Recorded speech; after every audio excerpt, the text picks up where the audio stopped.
శ్రీమాత్రే నమః. మా మేడపైన డాబా మీద మొక్కలు చూడండి ఎలా ఉన్నాయో. సన్నజాజులు ఎంత క్యూట్గా ఉన్నాయో చూడండి. సన్నజాజులు చాలా బాగా పూస్తున్నాయండి. తర్వాత నెక్స్ట్ ఏంటంటే ఇదిగో బొగడబంతి పూలు కూడా ఎలా పూస్తున్నాయో చూడండి. బొగడబంతి కూడా చాలా బాగా పూసేయండి. చూడండి ఈ పువ్వులు చాలా బాగుంటాయండి. శ్రావణ మాసం వస్తుంది కదా, చాలా బాగుంటాయి అనేసి ఉంచుకున్నానండి నేను. చూడండి వైట్ పువ్వులు కూడా ఎలా పూసాయో చూడండి. చూడండి చాలా బాగా పూసాయి ఈ పువ్వులు కూడా. చూడండి ఒకసారి.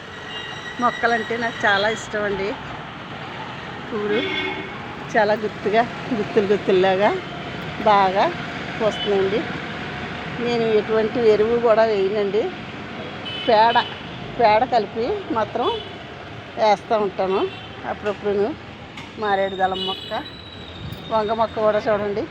వంకాయలు ఎంత బాగా పూస్తుందో చూడండి. వంగ మొక్క చూడండి. వంగ మొక్క కూడా చాలా బాగా పూస్తుందండి.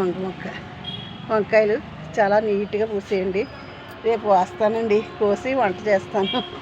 కూర రేపు కర్రీ వండుతానండి. వంకాయ కూర వండుకుంటాను. చూడండి ఎంత బాగా పూసాయో చూడండి. వంకాయలు చూసి ఎలా ఉన్నాయో చూడండి ఒకసారి.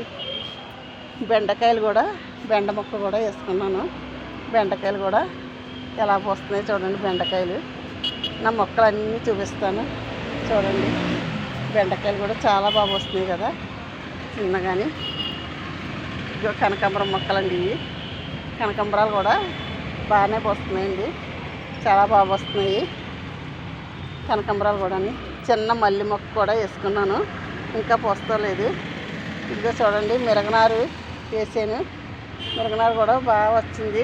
అవి మళ్ళీ విడదీసి వేస్తానండి. చూడండి ఇది వంగ మొక్క. ఇది వంకాయలు చూడండి ఎలా పూస్తుందో. వంకాయలు చాలా బాగా పూస్తాయి కదండి. వంగ మొక్క చూడండి.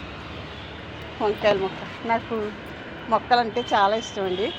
ఇదిగో గన్నేరు మొక్క, ముద్ద గన్నేరు. ఇది పెద్ద మొక్క ఉండేదండి, అది తీసేసి చిన్న అంటుగా వేసుకున్నామండి.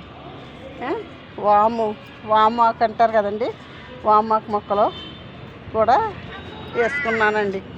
వామాకు మొక్కలు కూడా వేసుకున్నాను చూడండి. వామాకులు చాలా మంచి అంటే హెల్త్కి. ఇవి పొద్దుటే ఉదయాన్నే వాటర్లో వేసుకుని మరగబెట్టుకుని తాగితే చాలా మంచిది. ఇదిగోండి రణపాల మొక్క అండి. ఇది రణపాల వేసాను. ఇది కూడా ఎదుగుతుందండి. కలబంద చూడండి. నా మొక్కలన్నీ చూసి ఎలా ఉన్నాయన్నది కమెంట్స్ రూపంలోని పెట్టండి. ఇంకొక మొక్క ఉందండి, పసుపు కలర్ మొక్క. పసుపు పూలు ఎలా పూసాయి చూడండి. ఎంత బాగా పూసాయి చూడండి. పసుపు పూలు కూడా చాలా బాగా పూసేయండి.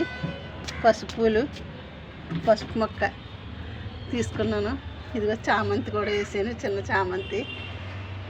ఇదిగోండి ఏంటంటే తులసి మొక్క.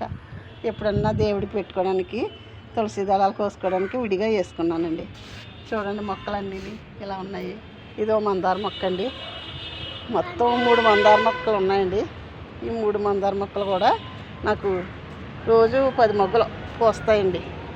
చాలా బాగుందండి. చూసారు కదా. చూసి ఇది పసుపు పూలు పోస్తుందండి. ఇది మొక్క అయితే ఇది పసుపు పూల మొక్క అండి. ఇది ఒక పెద్ద కలబంద మొక్క అండి. చూడండి ఇదో రకం పువ్వండి. ఇది కూడా మొగ్గ వచ్చిందండి. ఫ్లవర్ ఎలా పోస్తుంది అన్నది చూడాలండి. నిచ్చమల్లి మొక్కలు అన్నీ ఇంకా కింద ఉన్నాయండి. చూడండి. చూసి నాకు లైక్ చేసి, షేర్ చేసి నా మొక్కలు ఎలా ఉన్నాయన్నదండి కమెంట్స్ రూపంలోని పెట్టండి. శ్రీమాత్రే నమః. శ్రీమాత్రే నమః. శ్రీమాత్రే నమః. ఉంటానండి.